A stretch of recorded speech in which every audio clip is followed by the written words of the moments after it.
Hello guys, dear friends and प्यारे सभी बच्चे, welcome back. My name is Abhishek Sahu and आज की इस क्लास में हम पढ़ने वाले हैं 10th science metal and non metal से बहुत ज्यादा इंपॉर्टेंट सा टॉपिक, जो कि हमारा chemical properties of metal and non metal.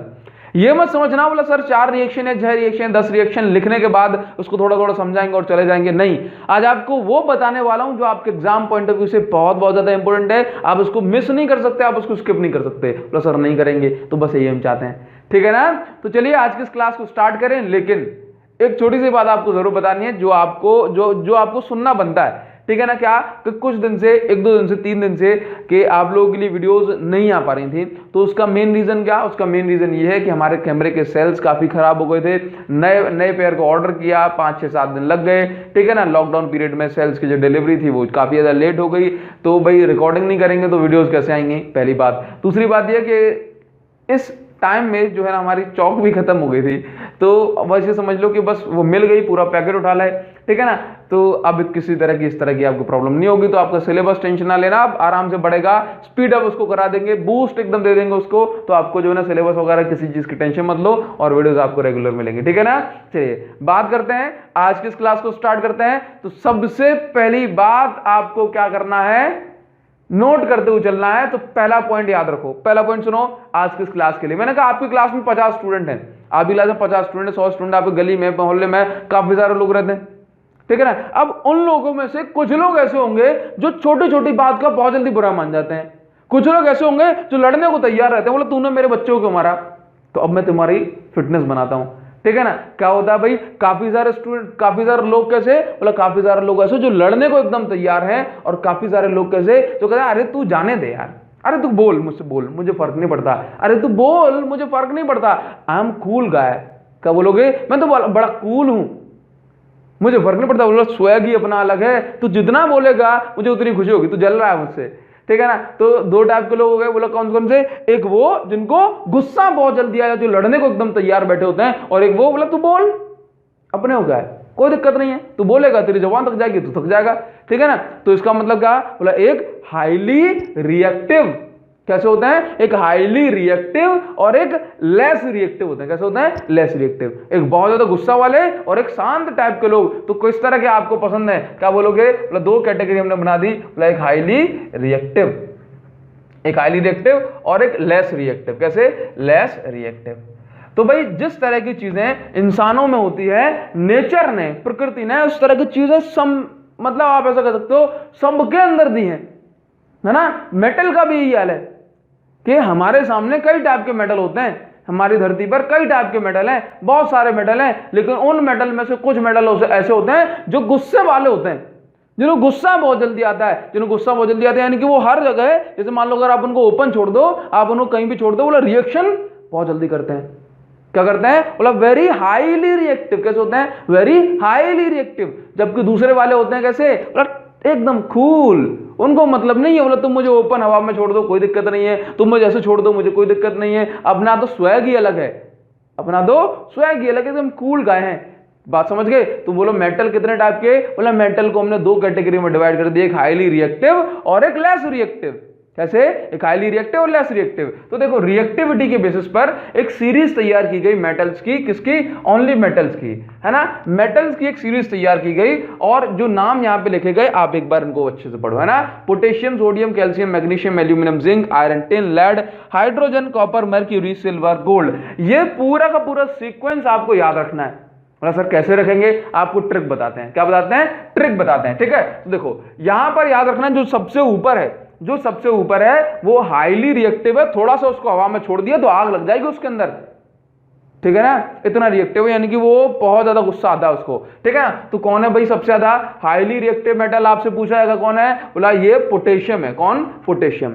Potassium से थोड़ा सा कम रिएक्टिव है सोडियम, लेकिन हाईली रिएक्टिव कौन, पोटेशियम, ठीक है। अच्छा मैंने आपको बताया था क्वेश्चन आपके लिए बनता है, बोला 5 करोड़ के लिए देना सर, हाँ जी 5 करोड़ के लिए डायरेक्ट क्वेश्चन आपको ये है। मैंने कहा आपसे ये बताओ कि ऐसे कौन से मेटल हैं जो सॉफ्टेस्ट हैं, ऐसे कौन से मेटल हैं जो सबसे ज्यादा सॉफ्ट हैं, जिनको हम छुरी से काट सकते हैं, अपने नेल जोन पे स्क्रैच लगा सकते हैं। तो क्या बोलोगे, बोला सर सोडियम एंड पोटेशियम।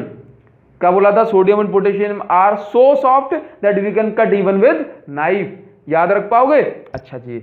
तो देखो ये मेटल्स हैं। अच्छा, अब एक क्वेश्चन और बनता है आपके लिए, अब सर 7 करोड़ के लिए देना। हाँ जी, 7 करोड़ के लिए। ये बताओ, एक क्वेश्चन और बनता है कि ये सारे के सारे मेटल, इन सभी मेटल के अंदर एक प्रॉपर्टी कॉमन है, इन सबके पास एक ऐसी क्वालिटी है जो सबके अंदर है। क्या बोलोगे? तो सर ये सारे मेटल है। नहीं, इसके अलावा कुछ और बोलो। ये सारे के सारे कैसे हैं? Electro positive. कैसे हैं? Electro positive. इलेक्ट्रो पॉजिटिव का मतलब है इन सब के ऊपर देखना, इन सब के ऊपर बैलेंस है, K plus, Na plus, Ca2 plus, Mg2 plus, Al3 plus, Zn2 plus, है ना। तो ये इन सब के ऊपर क्या लगा है? प्लस प्लस प्लस प्लस लगे हैं, ठीक है ना। तो ये तो मेटल्स की बात हुई। अच्छा, तो अगर हम इस सीरीज में नीचे से ऊपर जाएंगे, अगर हम इस सीरीज में नीचे से ऊपर जाएंगे फ्रॉम बॉटम टू टॉप, तो रिएक्टिविटी क्या हो जाएगी? तो रिएक्टिविटी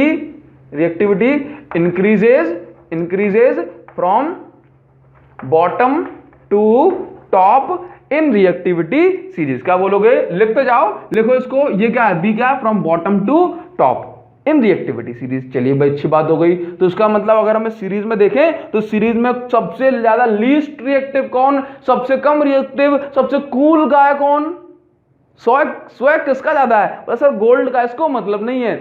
तभी तो आप देखते हो ना कि लेडीज को कान में पहन के घूमती हैं भाई, सारे लोग गले में जो है चेन बना के चेन पहन लेते हैं गोल्ड की, है ना, ब्रेसलेट पहन लेते हैं, चूड़ियां पहन लेते हैं। अगर रिएक्टिव होता तो आग ना लग जाती? होता ना, बोला हम गले में पहन के जा रहे हैं चेन, बोला सर रिएक्टिव हो तो आग लग गई इसके अंदर। समझ पा रहे हो बात को? तो उसका मतलब क्या है? जरूरी नहीं है कि रिएक्टिव का मतलब केवल आग लग जाए। काफी सारी चीजें, कभी सोने में कोरोजन जंग वगैरह तो नहीं लगती ना। क्यों नहीं लगती? क्योंकि वो रिएक्टिव ही नहीं है, रिएक्ट ही नहीं करता। अच्छा, तो देखो, तो गोल्ड और सिल्वर को हम और क्या बोलते हैं? याद रखो, गोल्ड और सिल्वर को हम नोबल, सिल्वर समझते हो, चांदी, तो ये नोबल मेटल भी कहते हैं। वो क्या कहते हैं? Nobel metal. अरे सर बहुत अच्छी बात है ये तो, ठीक है ना। चलिए, तो ये आपके लीस्ट रिएक्टिव होते हैं। अब इनको याद करने के लिए, इनके सीक्वेंस को याद करने के लिए हमने एक ट्रिक बनाई। ट्रिक तो पुरानी है, लेकिन इसमें हमने अपने हिसाब से कुछ चेंजेस कर दिए, ठीक है ना। चलो, एज इट इज ट्रिक नहीं मिलेगी आपको, किसी की कॉपी नहीं की हमने, ठीक है ना, पुरानी ट्रिक है। तो देखो, ये तो हम लिखेंगे, मतलब please stop calling me a zebra. ये तो आपको मिल जाएगी, ठीक है ना। Please stop calling me a zebra. इसके बाद है, यहां पे लिखो, I truly like his cute Mercedes. I truly like his cute Mercedes. Mercedes समझते हो? Car. I truly like his cute Mercedes made of silver and gold, ठीक है ना, मेड ऑफ साइलेंट है, ठीक है ना। क्या बोलोगे? Please stop calling him a zebra. उसको ज़ीब्रा कहना बंद करो, है ना। क्या बोलोगे? I truly like his cute Mercedes made of silver and gold. मुझे उसकी सिल्वर और गोल्ड की बनी हुई जो कार है, मर्सिडीज कार, मुझे बहुत पसंद है। क्लियर है? तो आप देखो यहां से आपको सिस्टम समझ में आ जाएगा। प्लीज का मतलब पोटेशियम, स्टॉप का मतलब सोडियम, कॉलिंग का मतलब calcium, me that is magnesium, A for aluminium, J for zebra, ठीक है ना। मतलब ज़ीब्रा मतलब जिंक, ठीक है। इसी तरह से ये ट्रूली का मतलब क्या है? टी, एंड टी फॉर मतलब है टिन। क्या है? टिन, ठीक है। इसी तरह लाइक का मतलब है आपका लेड। बात समझ गए? चलिए, तो इस तरह से हम रिएक्टिविटी सीरीज को अच्छे से याद कर पाएंगे। तो याद रखना, इस रिएक्टिविटी सीरीज में जो ऊपर होगा वो बहुत फास्ट रिएक्शन करेगा हर चीज के साथ, और जो नीचे होगा उसकी रिएक्शन करने की जो रेट होगी, जो स्पीड होगी, वो कम हो जाएगी। क्लियर है? अब देखो, इसी रिएक्टिविटी सीरीज से हम एक पहली चीज लेते हैं और आप पहली हेडिंग बनाएंगे और सारी चीजों को तरीके से सीक्वेंस के साथ नोट करते हुए चलेंगे, ठीक है। अच्छा, एक चीज और बतानी है आपको, एक चीज और बतानी कि ये जो हाइड्रोजन आप देख रहे हो, ये जो हाइड्रोजन आप देख रहे हो, ये घर का भेदी है। कौन है ये बोला ये घर का भेदी है ना। बोला दोनों की टीम में, बोला कॉमन है ये, इसको दोनों टीम से खिलाओ। कैसे? देखो, H+ हाइड्रोजन का जो वैलेंसी वगैरह वो क्या है? बोला H+।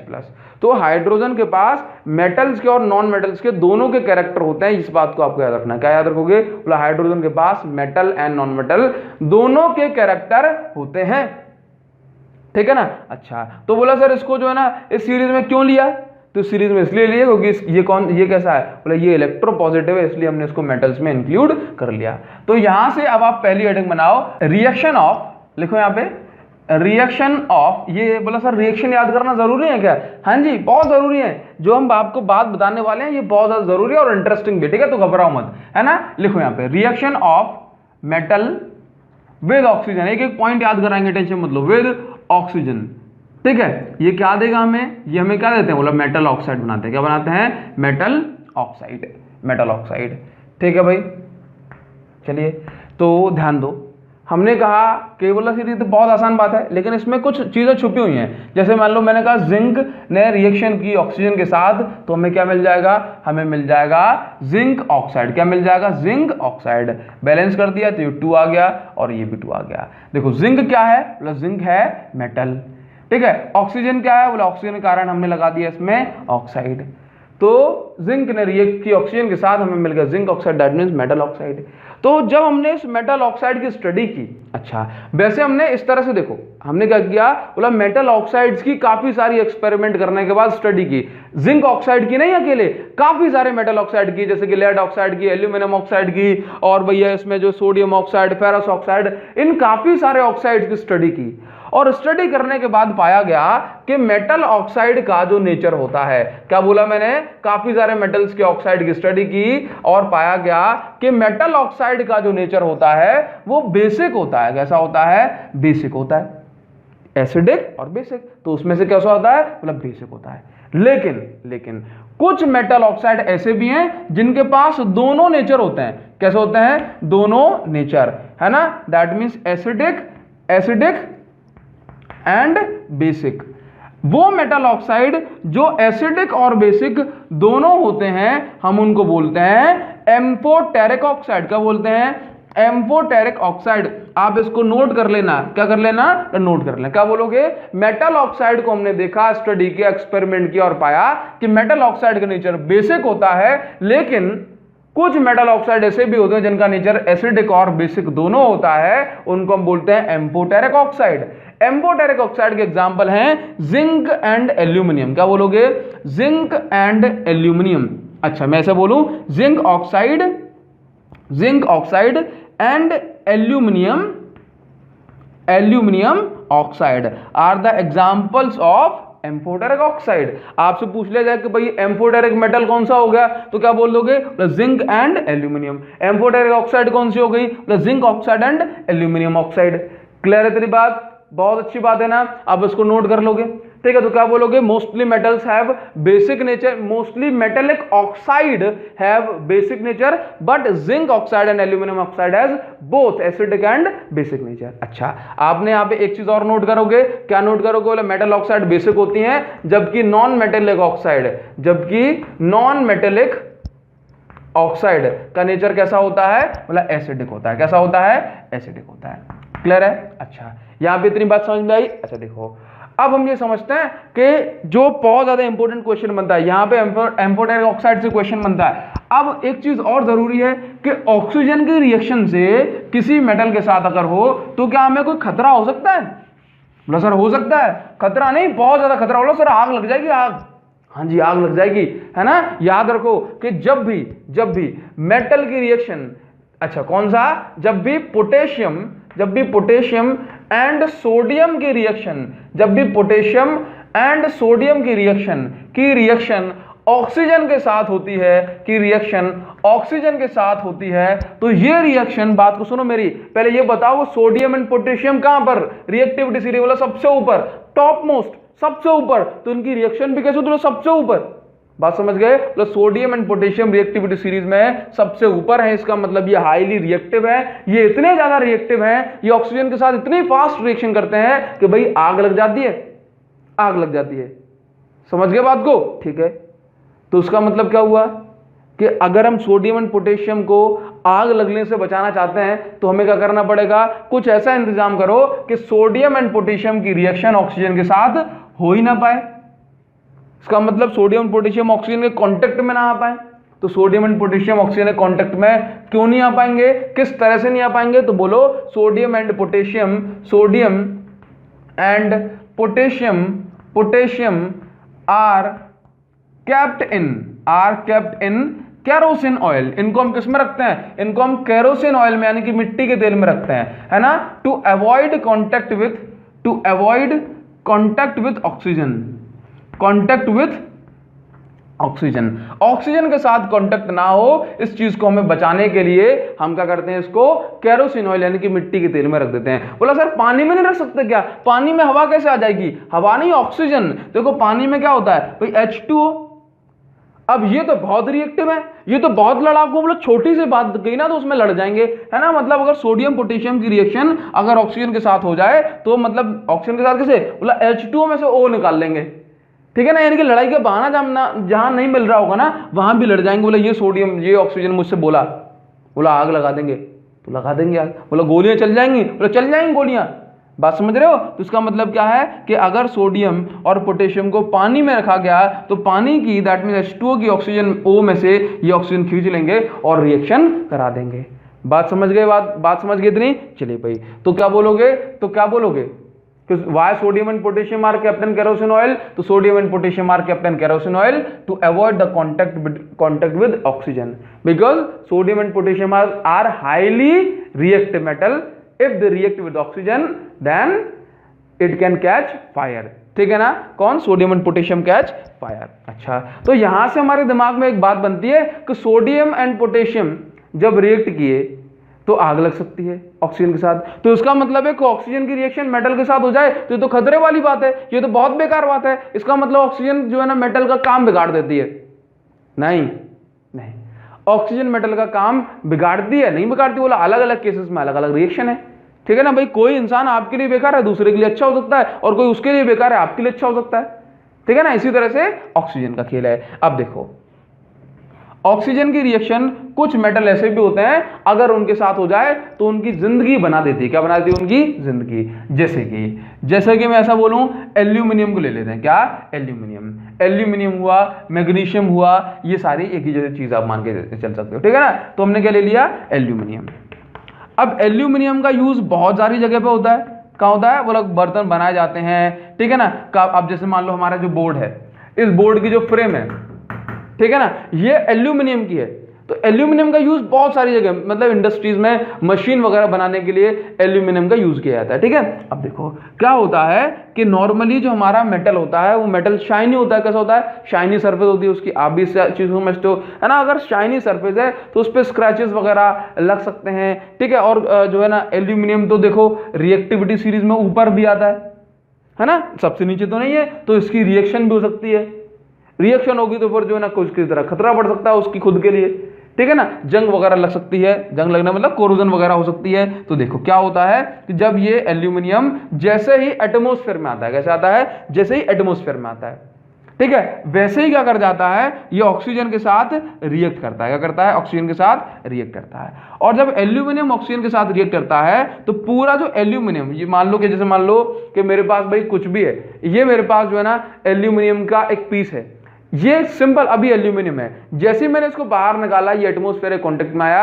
एटमॉस्फेरिक कांटेक्ट में आने से एटमॉस्फेरिक ऑक्सीजन के साथ इसने रिएक्शन की। ऑक्सीजन के साथ जैसे ये रिएक्शन करेगा ना तो इसके ऊपर जो है ना एल्यूमिनियम ऑक्साइड की एक लेयर बन जाएगी। क्या बन जाएगी, एक लेयर बन जाएगी, ठीक है ना। देखो बात सुनो, एल्यूमिनियम ने ऑक्सीजन के साथ रिएक्ट किया तो उसके ऊपर एल्यूमिनियम ऑक्साइड की एक लेयर बन गई।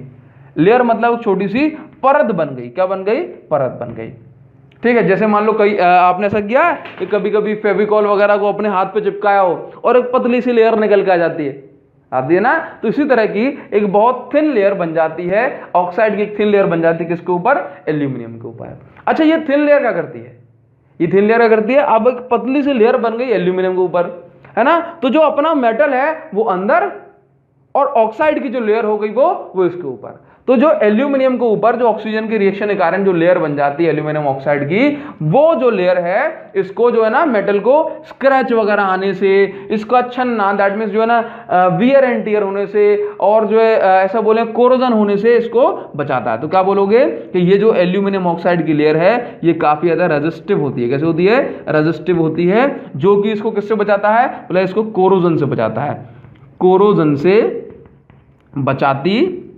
बचाती है, ठीक है ना। अच्छा क्योंकि सोच के देखो ना कि अगर इसके ऊपर एल्यूमिनियम ऑक्साइड की लेयर नहीं होगी तो कुछ भी होगा तो मेटल की सरफेस से जाके लड़ेगा, लेकिन अब क्या होगा, अब इसके पास एक प्रोटेक्शन आ गई। क्या आ गई? प्रोटेक्शन। तो क्या बोलोगे, इसको कोरोजन से बचाती है, इसके साथ साथ स्क्रैचेस से बचाती है। किससे बचाती है? स्क्रैचेस से बचाती है। तो अब बताओ कि यहाँ पे जो ऑक्सीजन की रिएक्शन हुई मेटल के साथ वो काफी डरावनी हुई, काफी बेकार हुई, आग लग सकती है। और यहाँ पे देखो एल्यूमिनियम ने या फिर मैग्नीशियम भी आप समझ सकते हो, है ना, तो इसके साथ रिएक्ट की और एल्यूमिनियम ऑक्साइड की एक लेयर बन गई, जिसके कारण से क्या हो गया कि हमारा मेटल जो है ना कोरोजन वगैरह से बच सकता है, स्क्रैच वगैरह से बच सकता है। ठीक है ना, और बचता है। ठीक है ना, अदरवाइज डायरेक्ट रिएक्शन किसके साथ होती है? बोला ऑक्सीजन के साथ होती है। क्लियर है इतनी बात? अच्छा, अब देखो एक बहुत जरूरी चीज, मैं हालांकि इसके ऊपर एक अलग से वीडियो बनाऊंगा, ठीक है ना, जो आज अभी बताने वाला हूं आपको।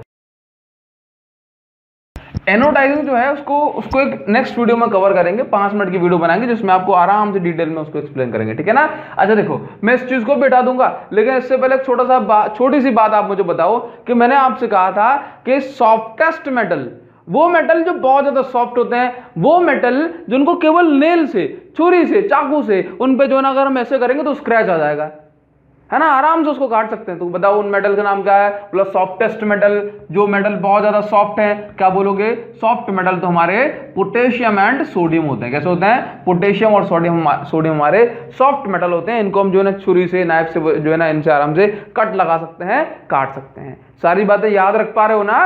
पुरानी चीजें भूलोगे तो नहीं? अच्छा देखो, अब एक काम करते हैं कि अब छोटी छोटी सी बातें हैं कुछ जो हमें पढ़नी है। इन सारी जो केमिकल रिएक्शन आज अभी हम लिखने वाले हैं इसको हटाते हैं और रिएक्शंस बोर्ड के ऊपर लिखते हैं। क्लियर है? इसको हटा दें। अगर ये सारी चीजें आपको नोट करनी हो तो फास्ट इनको नोट करो। ठीक है ना, पॉज कर लो, नोट कर लो। क्लियर? चलिए हटा दें इसको।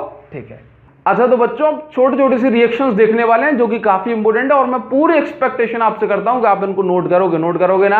अच्छा देखो, तो पहली चीज, जब आप ये बोर्ड भरा हुआ देख रहे हो तो डरना मत, बहुत छोटी छोटी चीजें हैं, ठीक है, नोट करना। देखो सबसे पहली रिएक्शन जो हम पढ़ने वाले हैं, मेटल की रिएक्शन वाटर के साथ, है ना, reaction of metal with water. सबसे पहला मेटल मिल लिया पोटेशियम। तो पोटेशियम, सोडियम, कैल्शियम ये कोल्ड वाटर के साथ रिएक्ट करते हैं। किसके साथ? कोल्ड वाटर के साथ। ठीक है, तो देखो पोटेशियम ने जब कोल्ड वाटर के साथ रिएक्शन की तो क्या बना? Potassium hydroxide plus hydrogen gas. ठीक है, हाइड्रोजन गैस उड़ जाती है ये। ठीक है, और इस रिएक्शन में हीट बहुत ज्यादा निकलती है। अब याद रखना कि हाइड्रोजन गैस जो होती है वो हाईली इनफ्लेमेबल होती है। कैसी होती है? Highly inflammable. ये बहुत जल्दी आग पकड़ती है। हाईली इनफ्लेमेबल का मतलब क्या है? बहुत जल्दी आग पकड़ना। अच्छा देखो, जो हाइड्रोजन गैस है ना वो लाइट है, यानी कि हल्की भी होती है। तो कई बार आपने सुना होगा कि बैलून जो उड़ने वाले गैस वाले बैलून होते हैं उसमें कौन सी गैस भरी होती है? तो याद रखना उसमें हीलियम गैस भरी होती है। कौन सी? Helium gas. हालांकि हाइड्रोजन गैस जो है ना अगर भरी जाए ना तो वो जो है ना हीलियम गैस से ज्यादा ताकत का उड़ेंगे। ठीक है ना, बात को सुनो। कौन सी, जो उड़ने वाले बलून होते हैं उसके अंदर कौन सी गैस भरी जाती है? बोले हीलियम।